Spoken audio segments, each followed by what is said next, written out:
той беше генерал тогава. Защото имайте предвид и нещо друго, че аз с генерал Стойчев бях на фронта. Имам ордени за храброст. Раняван съм. Първата фаза на войната аз изкарах цялата.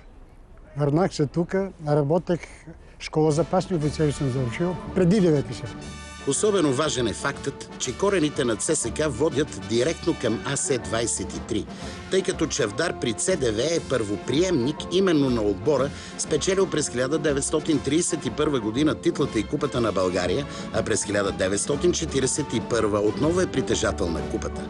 АС-23 се появява на бял свят през март 1923 година. От обединяването на Атлетик и Слава и съгласно решение на Столична голяма община получава ливадите в местността Пустинята за построяване на игрище.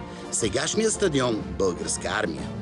Ние, Хаджи Димитър и Коньовица, бехме почти заедно. Още преди това, от 1939 година, ние играхме постоянно между нас кварталите.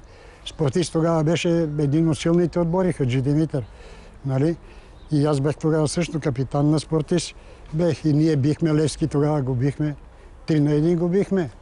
Нали, за купата и в полуфинала за царската купа спортист безжалостно натупа Левски с резултат ясен и чист 3-1 за спортист. Имаше така по вестниците. Играчите в първия отбор на ЦСК са главно от трети район на София.